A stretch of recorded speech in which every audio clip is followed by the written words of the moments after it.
नमस्कार, बहुत स्वागत है आपका। आप देख रहे हैं किस्मत कनेक्शन और मैं हूं आपके साथ शैलेंद्र पांडे।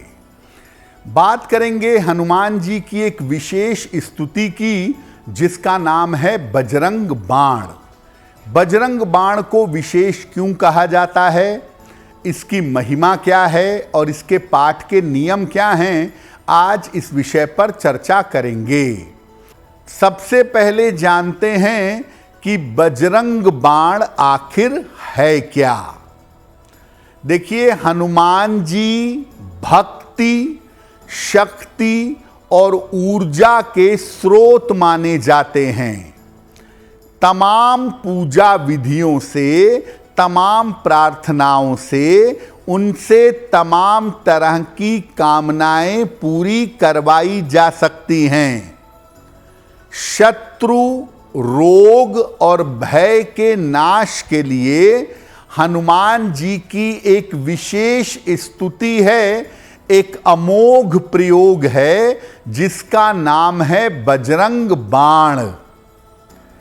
इस पाठ में दोहों के अलावा और चौपाइयों के अलावा तमाम बीज मंत्रों का उल्लेख भी किया गया है और बीज मंत्रों के प्रयोग के कारण ये पाठ अत्यधिक शक्तिशाली बन गया है। सामान्य दशाओं में बजरंग बाण का पाठ नहीं करना चाहिए। विशेष स्थितियों में नियमों सहित इसका पाठ करना फलदायी होता है। सामान्य स्थिति परिस्थिति में जब तक जीने मरने का प्रश्न पैदा ना हो जाए तब तक बजरंग बाण का पाठ नहीं करना चाहिए। अब ये जानते हैं कि बजरंग बाण का पाठ आप किन स्थितियों में करेंगे ताकि आपको लाभ हो। अगर स्वास्थ्य की कोई गंभीर समस्या आ गई हो और उसका कारण समझ में ना आ रहा हो कि किस वजह से ये समस्या है, तब आप बजरंग बाण का पाठ कर सकते हैं। अगर कुंडली में आपके मंगल का दोष हो और इससे समस्या हो रही हो, मंगल दोष की वजह से मुश्किलें बढ़ रही हों, तब आप बजरंग बाण का पाठ कर सकते हैं। अगर आप कर्जे में डूब गए हैं या बेवजह किसी मुकदमे में फंस गए हैं, कर्ज या मुकदमे के कारण समस्या हो रही है, तब आप बजरंग बाण का पाठ कर सकते हैं। अगर आपके ऊपर किसी नकारात्मक तंत्र मंत्र का प्रयोग किया गया है या कोई नकारात्मक ऊर्जा है आपके ऊपर, तब भी आप बजरंग बाण का पाठ कर सकते हैं। अगर आपकी कोई बड़ी सर्जरी होने वाली है या खून से संबंधित, रक्त से संबंधित कोई बड़ी समस्या आ गई है, तब भी आप बजरंग बाण का पाठ कर सकते हैं। सामान्य पूजा में जो लोग बजरंग बाण पढ़ते हैं, उन्हें सामान्य पूजा में बजरंग बाण नहीं पढ़ना चाहिए। अगर मामला जटिल हो या मामला गंभीर हो, तब ही बजरंग बाण का प्रयोग करना चाहिए। तो आपने ये तो जान लिया कि बजरंग बाण का पाठ सामान्य स्थितियों में नहीं करना चाहिए। अब ये जानिए कि बजरंग बाण का पाठ करने के नियम क्या हैं।